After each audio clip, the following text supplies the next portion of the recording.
Hello, everybody, and welcome back to VUDivulged. I'm Anthony Polkowski, and today I'm once again joined by Aiden O'Brien. Hello, Aiden.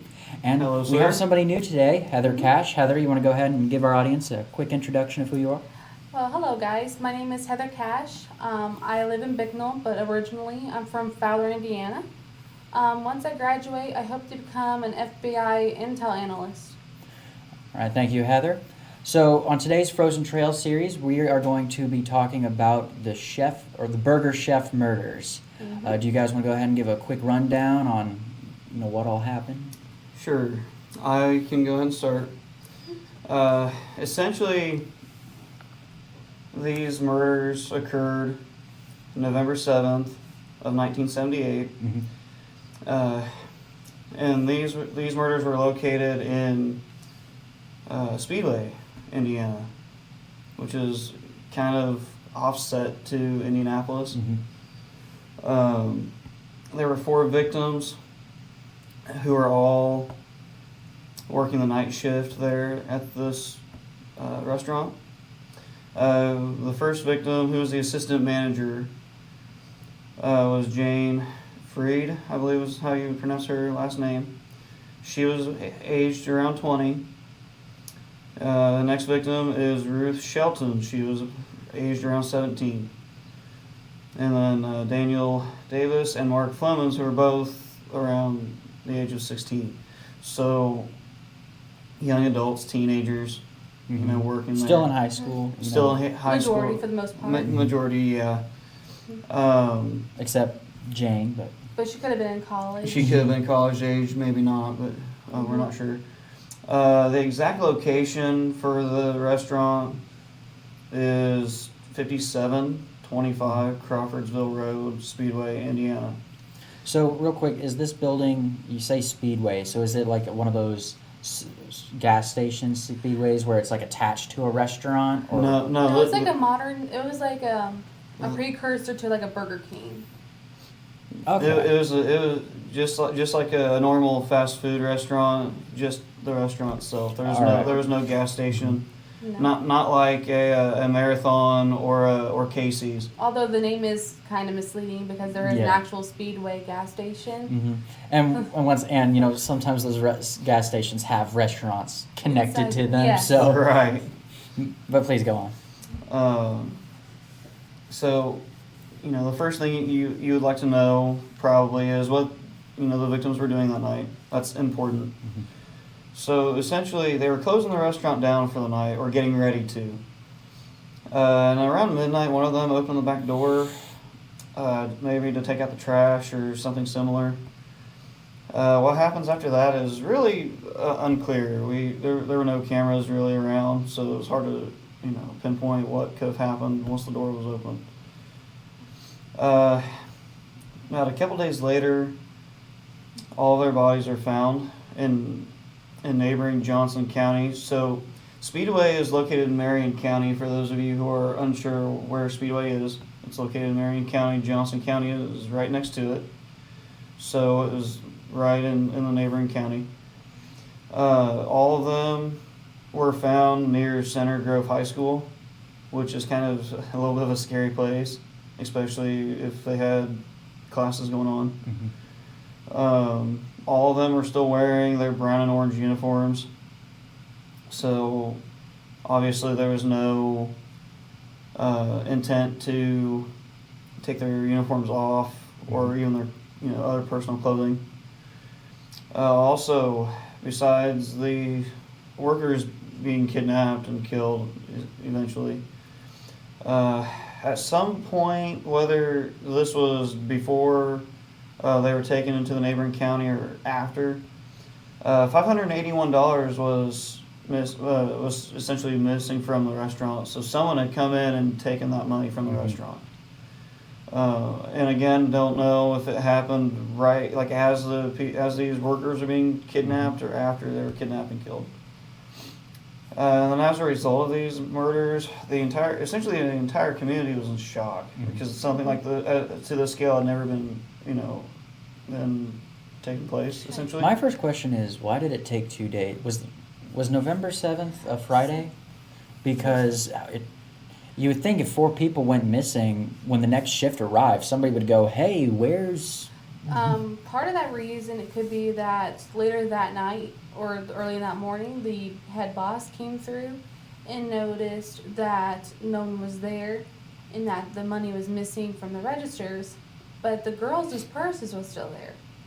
So the investigators and the boss thought that maybe they stole the money and was having the time of their lives and we're going to come back later. Yeah, but that's still odd, because at Yeah. first you do think maybe, because when you work with everybody, especially over shifts, a lot of times, you become good friends. So, maybe Right. they did hang out from work, but To steal $500 to steal $500, but then leave your other personal belongings doesn't really seem like they went on a joyride. Right, because I know myself, it's very odd for me to leave my personal effects behind. Mm-hmm. Yeah. Especially as young women, if you need something, it's going to be in your purse. So them leaving the purse Not even a behind- young person. My mom has everything in her purse. Mhm. I think, and Mm-hmm. Same. it's always like the most random junk, but it helps one day. Right. Yes. Well, but that's just like with not just women but men. I mean, we carry our wallets Wallets, yeah. everywhere. Mhm. So and you're right. It is weird for them to Yeah, just leave. everybody has that one effect, that they carry. I carry a pocket knife. So if my family sees that I went somewhere, but I left my pocket knife behind, That's a little. that don't make suspicious, sense. yes. If someone leaves their phone behind or their wallet, because you would think that if they did take the money to go on a joyride, they wouldn't leave their purses, which most likely has their money in it. Right. Mhm. Well, but they would have also put some of that $581 into their purse, to keep track of it. If they did, yeah. Yeah. So you're right. It is suspicious that they'd leave their Mhm. personal items behind. And it would be suspicious for them to still be wearing their uniforms, because once Once you're off shift, you're taking your yeah, uniforms because off. like if I worked at McDonald's, for example, Yeah. and I had my McDonald's uniform, I wouldn't rob McDonald's, run, right, because now they know it's a McDonald's employee, so me dressed as a in the McDonald's uniform, employee is gonna It's going to draw attention. Especially in a small town where everybody yeah. knows everybody. Oh, who knows yeah. somebody who knows the other Yes, person. so Yeah. they're like, well, Anthony has $500. Where did he Normally get it he doesn't from? have that much money. Mhm. Is something okay?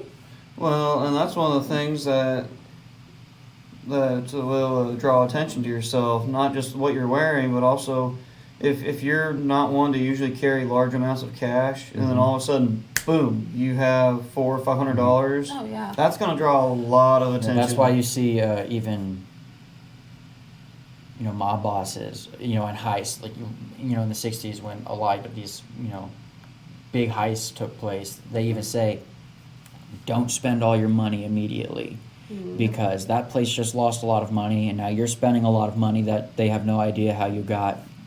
Yeah, That immediately leads to suspicions. yeah, it definitely does. So, do they all drive to work together? Because I guess another sign of them being missing is, or proving that they didn't go on a joyride, would be their cars are still in the parking lot. So whenever they went missing, they noticed that what's her name? Jane Freed's car was missing. But then again, all of them could have taken it to supposedly have the time of their lives. Mm-hmm. But it's not. So she obviously drove to work, but it's not clear as to how the others got to work. However, there is a theory that whenever they were kidnapped, whoever or persons was there forced them all into her car and then drove to that location where the high school's at. So when they were found, Ruth Shelton and Daniel Davis was shot multiple times with a .38 caliber handgun. And Jane Freed herself was found about 75 yards away, brutally stabbed. And the blade of the knife was actually still found in her chest. It is around 4.5 inches, and so they're still looking for the handle of that knife, and they weren't able to find any other leads. The last person, Mark Fleming, he was found about 150 yards away, and theory is that he possibly ran full speed at a tree and then asphyxiated in his own blood. Essentially, what that means is that he, in his attempt to escape, when you're fleeing, you're not focused on where you're going. You're just trying to get away from the threat. Right. As far as you can. And so, yeah, the person attacking me is behind me. right. So I just need to I need to go everywhere except back there. Right. So you're not like you said, you're not paying attention, and when your adrenaline's pumping and you're just so focused on I need to get away. Yeah. Like you said, I don't care where I'm going. I don't care that I'm gonna. Right. If he's in the middle of a wooded area, I don't care that I'm gonna jump down this cliff. I don't care. I just need to get out of here. Because, and Yep. especially, since the other two, I believe you said they were in the car still, where they shot. I couldn't find any details if they were in the car when they were shot or if they were outside. But with one being 75 yards away, with Jane being 75 yards away, and Mark being 150, that gives me the impression that they saw what was going to happen, right? Or they heard. Or they heard. So, but let's say they saw Ruth and Davis, or Daniel get shot. Davis was his last name, correct? Yes, Okay. Daniel Davis. They saw them get shot by their attacker. Well, clearly, as I remember when in my self-defense classes, when I went through Taekwondo, they always told us never get in a car with somebody. Because if they plan on taking you to a second location, they don't plan on letting you go in the first place. So no matter what, do not get in the car. So, well, one with that, and two, now their attacker has shot Ruth and Daniel. Mm-hmm. Jane and Mark clearly saw that their attacker was not going to let them go. Mm-hmm. So it was either make it or break it, right? It's run because they're not going to spare you, so you have to run. And but unfortunately, they were not able to get away. Mm-hmm. Well, and one of the other things that kind of sticks out here is that both Ruth and Daniel were shot, but Jane was brutally stabbed, which points toward a more personal aspect. Mm-hmm. And also, since the blade of the knife was located in her chest, that's one heck of a personal attack. Like, one of these attackers knew her, had something against her. Yeah, it seemed more, like you said, personal between their potential attacker. Right. And how violent with it? It's very hard to get the handle off of a knife. So he must have been going. He must have had serious anger. He could have. Yeah. He must have had some type of vendetta against her in some way, shape, or form. Or she.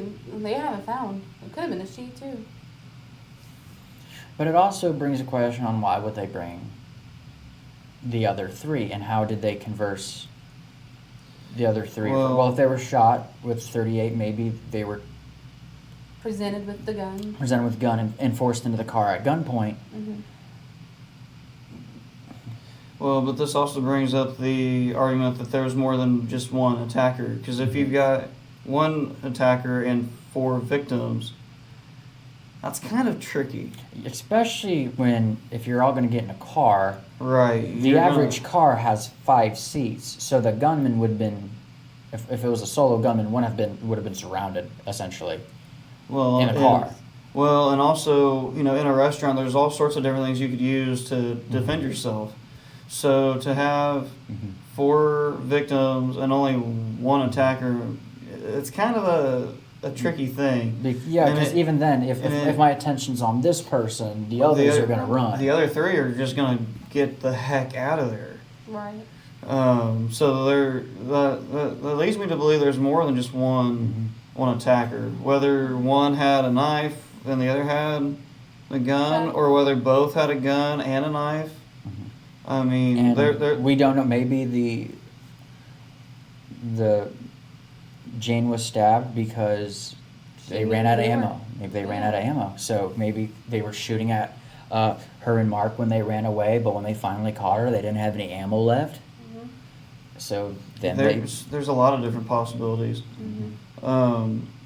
And like we stated earlier, you know, Mark runs into this tree.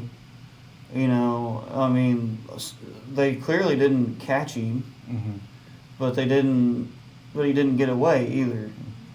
One thought when you said asphyxiation, one thought I had was maybe he ran into a branch that caught him in the throat. Because what a lot of people don't realize is if you He take a could've. blow to your throat hard enough, Oh, yeah, your esophagus can get locked shut, You're Well, right, that too, it in can your collapse. trachea? and your trachea will break. Yeah. So maybe that was a possibility, or you know, maybe they hid him there, and did they know why they thought it was a tree? Maybe or. It's because they found blood in his mouth that they thought that he would have ran into a tree. Again, it's the 70s, so.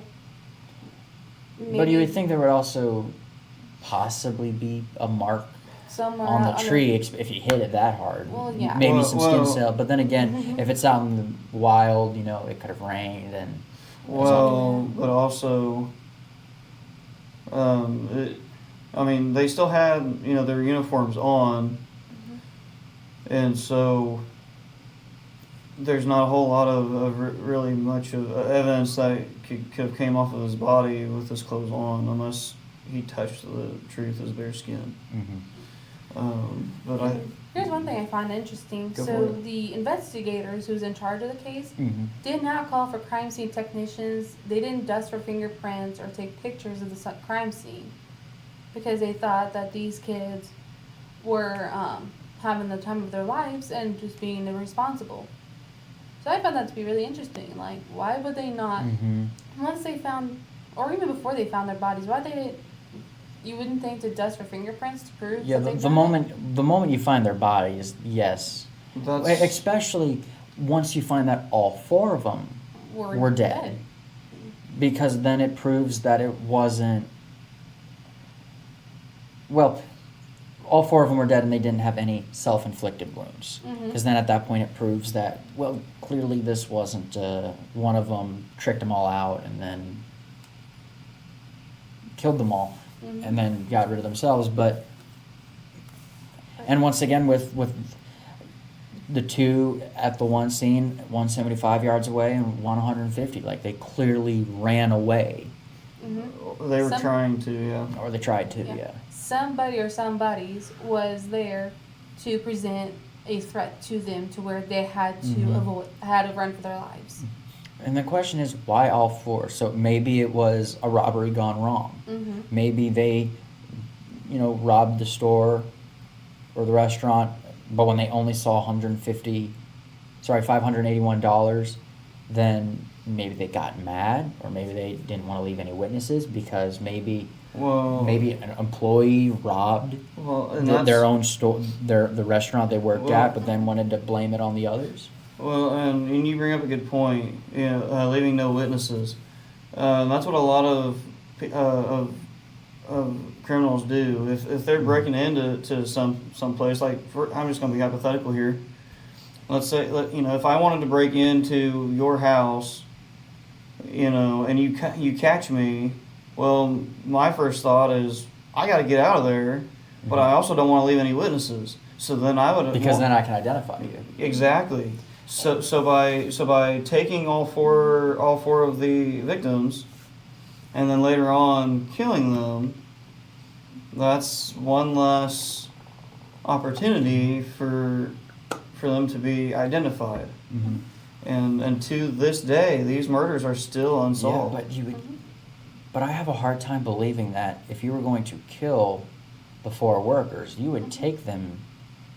You would go through the effort, essentially, of taking them somewhere else. Right. Four people, right? Well, but something else that cannot be excluded. So they were taken from the restaurant, bodies found near a school, and like I said, it's in a neighboring county. So anywhere between the restaurant and where they were found, anywhere in the vicinity, they could have been killed and then placed. So that's a hard Or another thought thing to trace. Or another thought is they did go on a joyride, but during their travel, they unfortunately ran into the wrong people. Yeah, that's a possibility too. But my question is, if they did that, were they the ones that took the money from the restaurant, or did someone else come back later on and take that money? That's a good question. Because to me, when we're talking about this, it almost seems like to me this was a planned crime where you had at least two perpetrators sitting, sitting there waiting for an opportunity to strike. This doesn't seem like a crime of just chance. And especially there's with one four. of the victims getting, as we talked about, stabbed multiple times, Yes. while the others were shot. It appears a little bit more personal, Right. and maybe in a way the attacker purposely targeted the night shift. One, because maybe the person they were after was there, but two, usually the night shift, usually it's skeleton crews running the area, just enough to keep the place running, but Until they close, yeah. but it's the middle of the night. Especially late at night. I have experience with that. And that's like one of my other theories.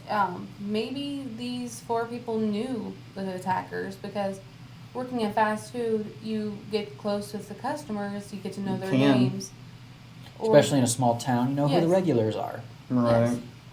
But also, usually late at night, they don't keep a whole lot of money to begin with because of chances like this happening.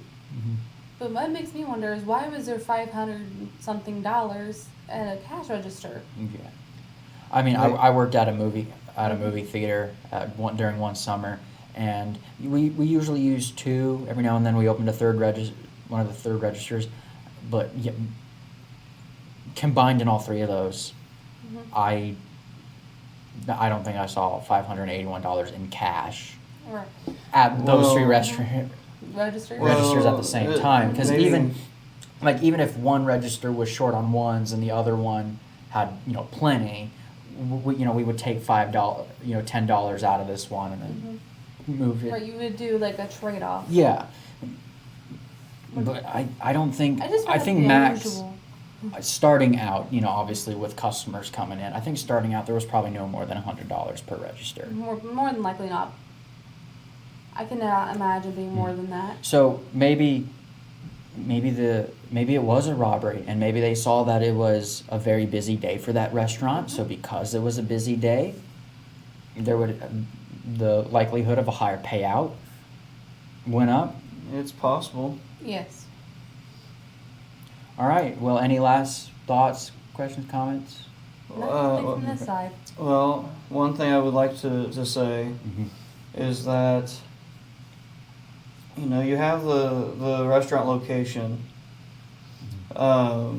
Just recently, it was posted online that the restaurant itself, being closed for years, actually was torn down just maybe almost a week ago. Oh yes, that's right. So that kind of makes you wonder, well, What all did we lose there? what all, if any, did we lose? Because Did the restaurant go out of business after the murders, or I don't think not directly after? not directly after, but Okay. since not a whole, of course, in a small town, if somebody's been murdered and that's where they work, you If- want to go. And there. it is a well- tough call. Yes, you want to solve these murders, but we can't leave an abandoned building here forever. Right. Well, if I remember correctly, either in the 80s or early 90s, Burger Chef, the company itself went out of business. So, and that's the reason why you don't see any new, Burger Chef restaurants, because the company went out of business just a little bit after the murders took place. And if you think about it, with no one left to maintain the building, any potential evidence that may or may not have still been there is now useless because it has been contaminated, because there's no one there to maintain the building and preserve its state.